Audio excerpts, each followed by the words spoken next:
Welcome to the Private School Leader Podcast, where private school leaders learn how to thrive and not just survive as they serve and lead their schools. I strongly believe that it is possible to have a long and happy and fulfilling career as a private school leader. And my passion is to help you figure out exactly how to do just that right here on the Private School Leader Podcast. And I'm your host, Mark Minkus. So I want to start today's episode by presenting you with two scenarios, and just to see if you've ever dealt with either of these situations. And they have to do with a difficult teacher. And let me just start by giving you the first scenario. So you're in a meeting, maybe it's an all-staff meeting, maybe it's a division meeting, and you announce that despite the school's best efforts, that the latest student achievement test scores have not been the greatest, and that's been the trend.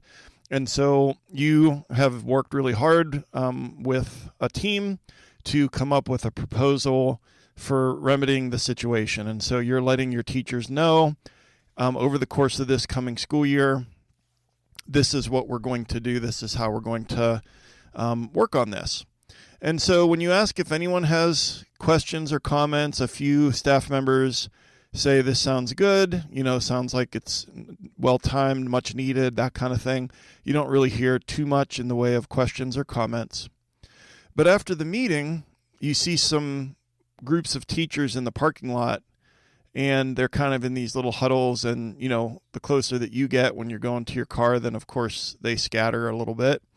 And over the next few days, you begin to hear that 3 or 4 of the teachers in your school are complaining about this new plan, complaining about you as the leader, and they're just kind of going behind your back, and they're pulling others down with regards to their feedback on this new plan, this new initiative.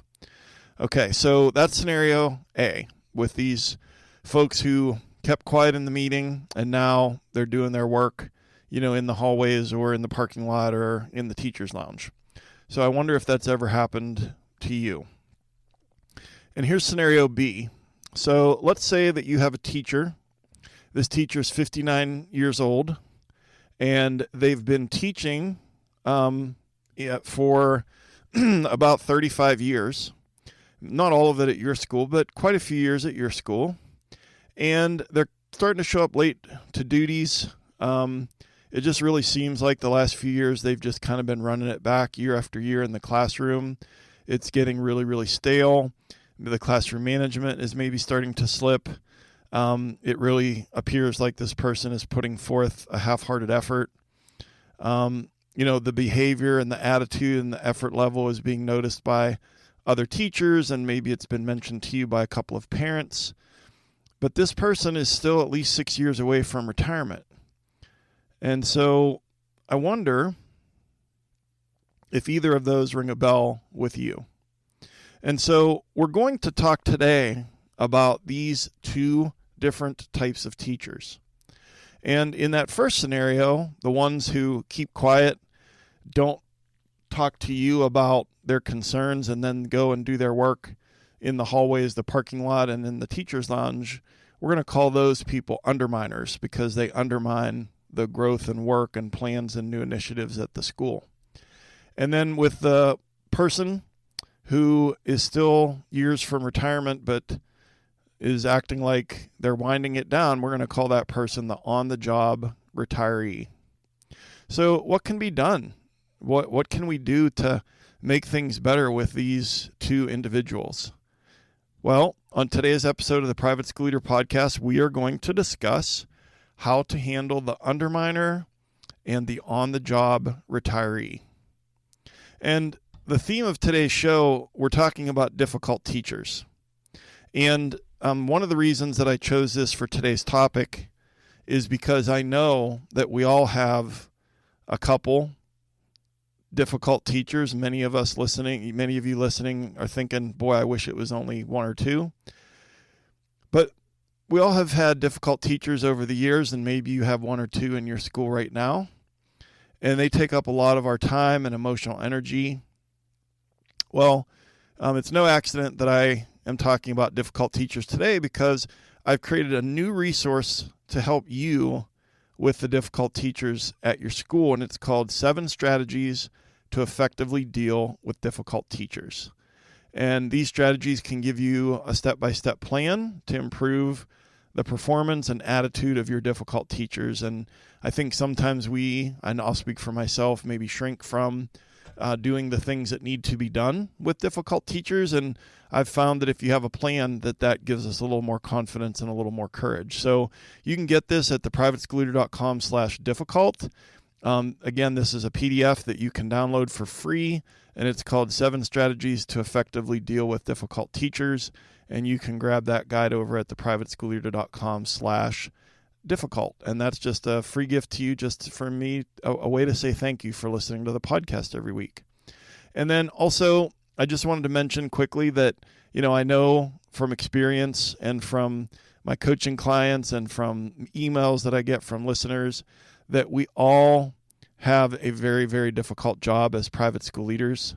And we have to make so many decisions a day, and they're second guessed by sometimes the teachers and the parents. And we're trying to keep the board happy and motivate the teachers and keep the students safe and, come in under budget and just all of those things. And sometimes it just feels discouraging and overwhelming, and that it's not sustainable, and if you're listening to this in real time, it's mid to late July. And, you're starting to think about this upcoming school year. And do you want to feel the same way that you did last year when it comes to, all of these things as far as your energy level and are you on the path to burnout? And so, if this is something that is resonating with you, then I would really encourage you to check out Thrive Academy. This is a new online course that I created just for you. It can help you get out of that survival mode and get back to feeling energized and fulfilled and happy at school. And if you've listened to the podcast for any length of time, you know that I used to be in bad shape. I was in the hospital with ulcers, and I've been diagnosed with severe burnout, and just, with my daughters, and one of them saying, "Hey, Dad, when do we get to see you instead of the back of your laptop?" These are real things, and they have real emotional price tags. But the bottom line is that we can still do something about it. And so Thrive Academy, you can check it out at theprivateschoolleader.com/thrive. Like I said, it's a digital course, walk you step by step through sustainable strategies to get you to the point where you can be thriving at school. So check out Thrive Academy over at theprivateschoolleader.com/thrive. All right. So I kind of got the idea for today's episode because I came across this book that I think the copyright on it is maybe like 2011 or 2012. And the authors are John and Sheila Eller, and the book is called Working with Difficult and Resistant Staff.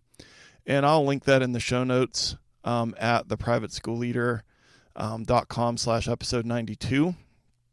And, so in the book, Sheila and John Eller, they talk about 10 different types of difficult teachers and then how to deal with them. And so I thought I would just cherry pick 2, talk about them today, and, give you a link to that book, but also give you some strategies and also, again, remind you about this new free resource that I've created for you that I just mentioned a few minutes ago. All right. So I want to start by talking about the Underminers. We're going to talk about Underminers, and we're going to talk about on-the-job retirees on today's episode. So let's talk about Underminers for a few minutes. So the behavior of Underminers.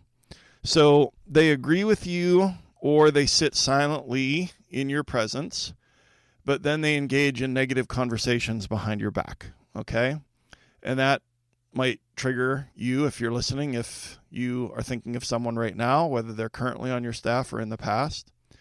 But the way to improve the behavior of our teachers is to get clear on what that behavior is and why it's not acceptable. That's step 1. And so some more things that are characteristics of Underminers: they fail to follow through on a new initiative or work actively to sabotage the new initiative. And how do they do that? Well, they try to stir up negative feelings among other staff. And some of it is through body language. Some of it's through misinformation. Some of it is through, oh, here we go again. This is the flavor of the month. This is blah, blah, blah, blah, blah. And it is just so damaging to the school. Another thing that an underminer does is that they undermine your power by recruiting other staff members against the initiative. So, you might have some staff members who are on board, but if these underminers have any influence on staff, and oftentimes they do have some influence, they're not necessarily leaders, but they do have influence, then they can pull other people down, and it's very, very it's very damaging to progress at your school. And they also, and this is a big one, underminers evoke fear in those who support the change. I'm just going to say it. Sometimes underminers are also bullies. And, if you're a newer teacher to the school, usually an underminer has been there for a little while or maybe a long time. But if you are newer to the school and enthusiastic and excited about this thing, but then the underminer makes it feel like there's going to be a social consequence if you are gung-ho about this change, then that's going to affect that person's behavior and effort. And so these are really problematic. And so I think that sometimes we just dismiss it and are just like, oh, well, they're just kind of a negative Nelly and they kind of don't really support anything that's new, or they don't like change because of blah, blah, blah. But it's like, I think it's important for us to name it for what it is, and then we're more likely to do something about it. Okay, so then let's look at how we can handle strategies for successfully handling underminers. So the first step is that we need to stand up to them. And I know that that's hard. I know that that's hard for me. I know that it is stressful to think about, but to meet individually with this teacher, to share your evidence that they are undermining this plan, whether it's a new schedule, whether it's a reaccreditation, whether it is something that will boost retention or boost parent communication, something that will, improve academic rigor or potentially boost achievement test scores, whatever it is, they're undermining it, and you have evidence of that. Listen to that person's side of the story, but you have to clearly say that they need to stop and propose an alternative way for the person to share concerns with you. So think about it this way.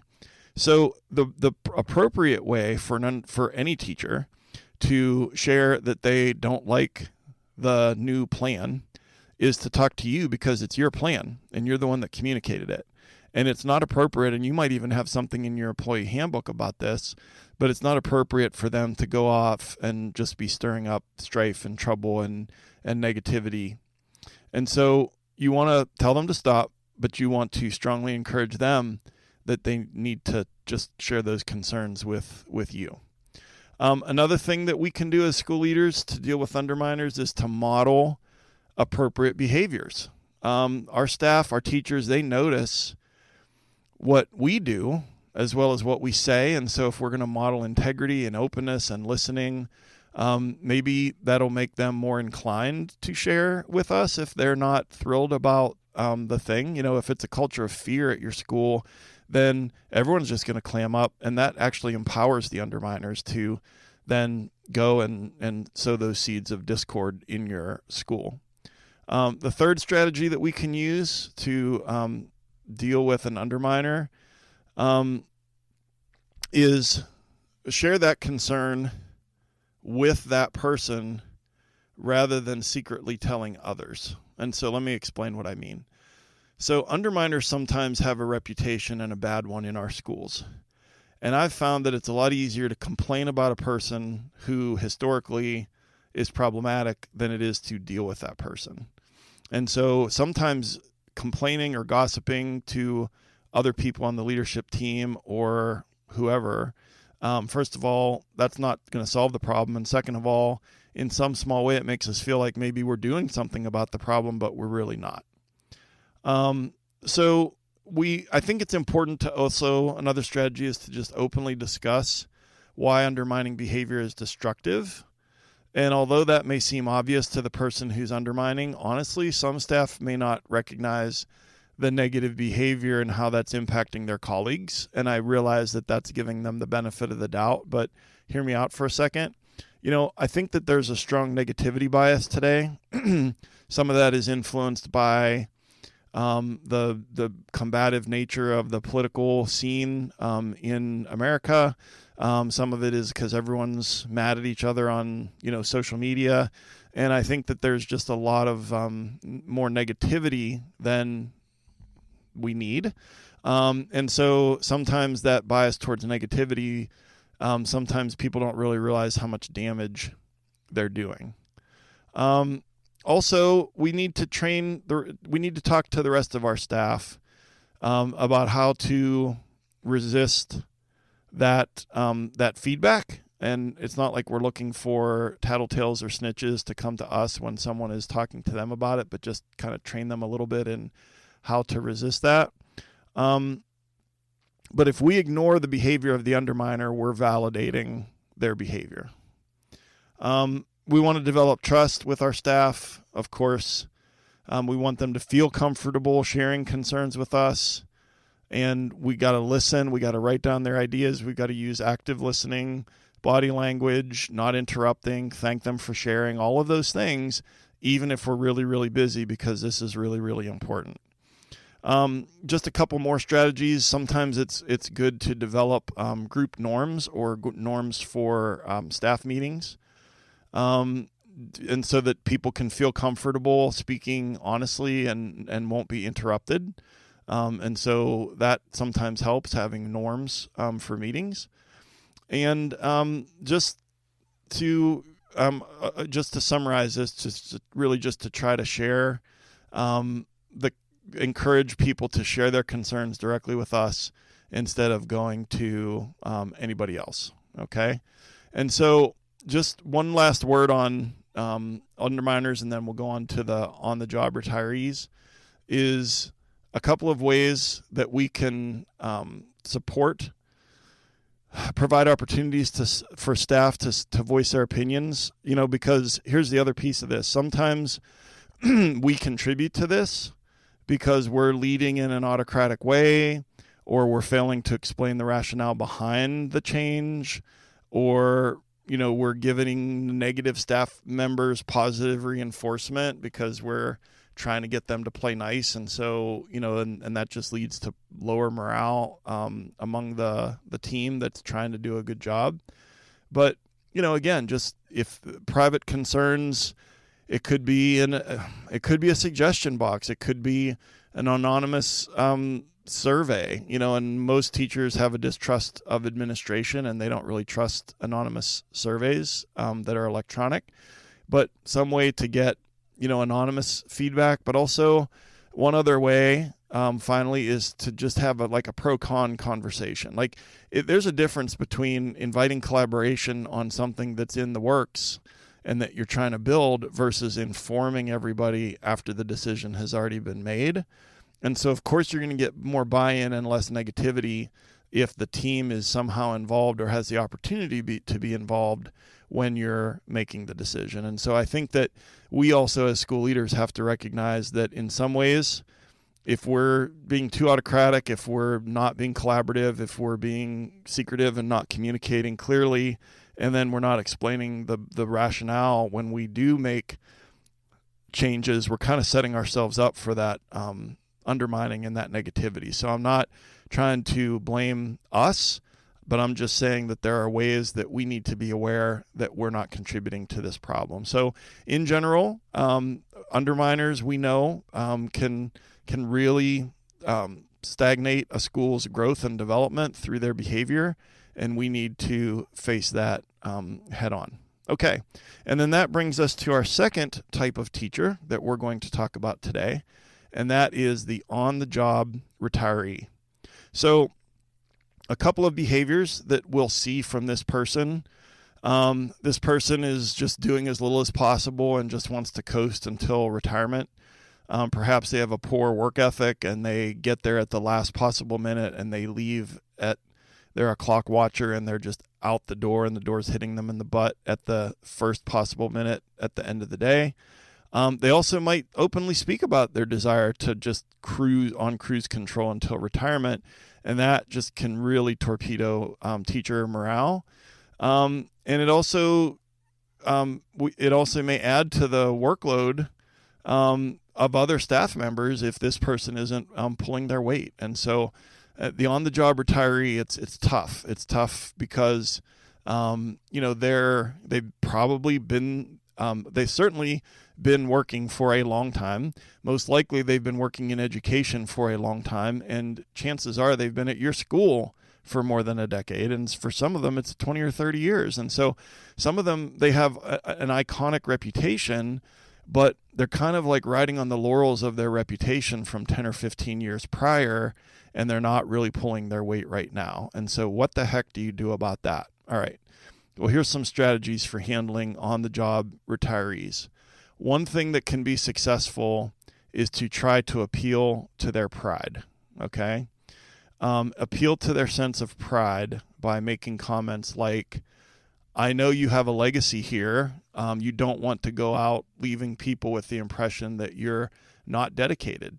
Now, that sounds cringe. That sounds very cringy as far as like, oh my gosh, could I actually say that to blank teacher? Well, I think that we have to assess what we see, okay? We're not comparing this person to how they were last year or how they were 5 years ago. We're comparing this person to the employee handbook and the expectations there, and the teacher job description and the expectations there. And if they're not doing what they're supposed to do, then it's our job as the leader to build capacity or increase accountability so that they increase their effort. And is that uncomfortable? Of course it is. But is it our job? Yes. Is it necessary? Yes. Is it something that aligns with our integrity as leaders? Yes. Is it important for taking good care of the kids to take this on, even if it's uncomfortable? Yes. So all of those things, it's never going to be easy. It's never going to be something that you look forward to, but it is something that we must do.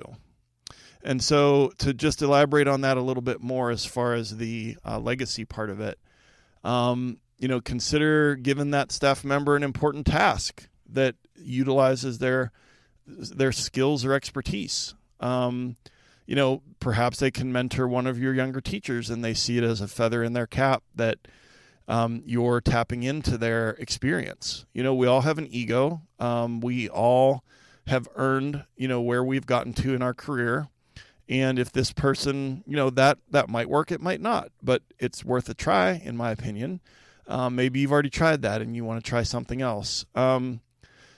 Another way to appeal to their pride is to just ask some questions. And I will link these in the show notes.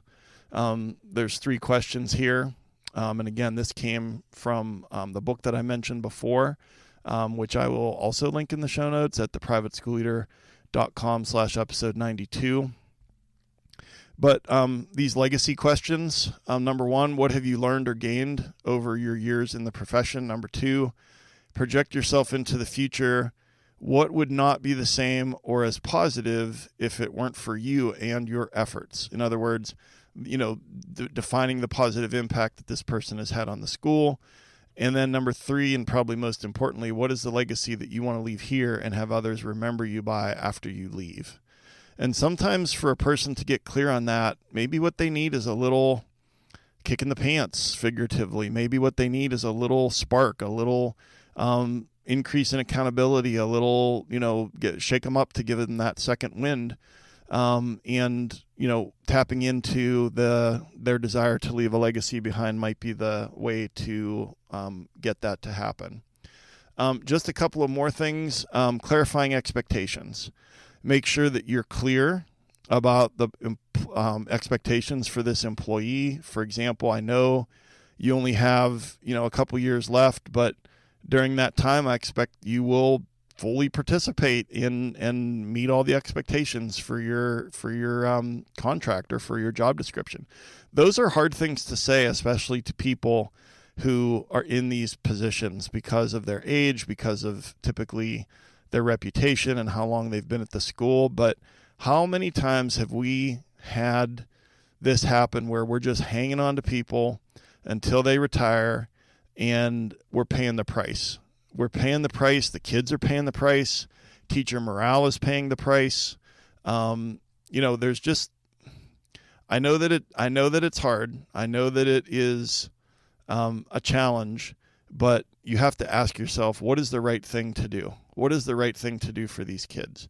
And I'm not saying that you get rid of this person. I'm saying that you have an uncomfortable conversation and you start to hold this person accountable, and then they're the ones that are going to decide how this ends, whether it's going to end with a retirement party and a gift, or if it's going to end a different way. So I think that rather than just sit back and wait for the calendar to do its thing and get that person to a certain age to retire, that it's our responsibility to be more proactive about that. Okay. And then the last thing is on that is, let's say there's a new initiative. I mean, in my experience, people of this type aren't really very adaptive to change, don't really like change very much. They often like the old way of doing things. But it might be that if there's a new initiative that you pick a very specific part of it that this person is going to be responsible for, and maybe you can get more buy-in that way. But I do want to talk about a couple things real quick that we might be doing to create on-the-job retirees, okay? We have to take some responsibility here if we're doing any of these things. And so the first one is that don't engage in performance punishment. And what I mean by that is don't give your most experienced staff an unfair burden. You give them the most difficult duty. You give them the most difficult students because they can, quote unquote, handle it. Oh, they're so capable. They're so experienced. And then their schedule is crappy compared to, a more novice teacher. I mean, some of that makes sense, but also think about it from their point of view. That's called performance punishment. I did an episode 30, called Performance Punishment May Be Destroying Teacher Morale at Your School, and I'll link that in the show notes. But real quick, performance punishment is the negative consequences that high-performing individuals may face as a result of their exceptional productivity and experience. This can include being given additional tasks or responsibilities, being expected to work longer hours, or being subjected to additional scrutiny or criticism. So that might not be the case for the on-the-job retiree as far as the increased scrutiny, but this might be the case because of their experience, and we figure, oh, well, they can handle it. So we don't want to engage in performance punishment. We also don't want to alienate our older staff members by giving them less attention or responsibility. I know for me, I'm generally not paying attention to those folks because they know what they're doing. They've got the classroom management locked down, and all of my attention is on the newer teachers, which are often younger people and certainly less experienced. And so we need to make sure that we're not ignoring them. And then just to recognize the unique value and perspectives that they bring to the school. And honestly, that's easier to forget. It's easy to forget when we're focused on the newer teachers who come in with a lot more energy and enthusiasm, but just make sure that we're not contributing to the on-the-job retiree. All right, so what are the big takeaways? So first of all, underminers, we need to deal directly with underminers, hold them accountable for respectful and professional behavior, and develop a culture of open communication with you as the leader instead of all of these side conversations. And then on the job retirees, we want to appeal to their legacy, and we want to make sure that we are not engaging in performance punishment. And so I always end every episode with a call to action. This time my call to action is for you to grab the new guide called 7 Strategies to Effectively Deal with Difficult Teachers. And you can get that at theprivateschoolleader.com/difficult. And it's going to give you a plan. It's going to give you strategies and you're going to be more effective in dealing with difficult teachers and helping them improve and grow. And so again, your call to action is to go to theprivateschoolleader.com/difficult and get this free guide called 7 Strategies to Effectively Deal with Difficult Teachers. And then lastly, I just really want to remind you about Thrive Academy. I just honestly believe that this can change your life at school and outside of school. And you don't have to make all the mistakes that I made. I can teach you how to have a career where you feel like you're thriving at school. And so just check out Thrive Academy at theprivateschoolleader.com/thrive. And I'd love to hear from you. Shoot me an email at mark.o.minkus@gmail.com. The podcast is coming out every week on Apple, Spotify, YouTube, wherever you get your podcast. If you would write a review and rate it, I would appreciate it. That helps the algorithm push out this as suggested content to private school leaders all over the world. As I mentioned, the show notes can be found at theprivateschoolleader.com/episode 92. And connect with me on social media. I'm on Instagram at The Private School Leader and on Twitter at The PS Leader. And I just like to ask you for a favor. Like, if you get value from any of the episodes of the podcast, if you would please share the link to the podcast with a leader, a school leader in your life, or perhaps an aspiring leader at your school. We need to equip these aspiring leaders and raise them up, whether they're going to be at your school or someone else's school. Share the link for the podcast with them. I'd really appreciate it. And I've been your host, Mark Minkus. I just want to say I really appreciate you and all of the amazing work that you do at your school every day, every week. And thank you so much for taking some of your precious time to join me here today. And I'll see you next time right here on the Private School Leader Podcast. And until then, always remember to serve first, lead second, and make a difference.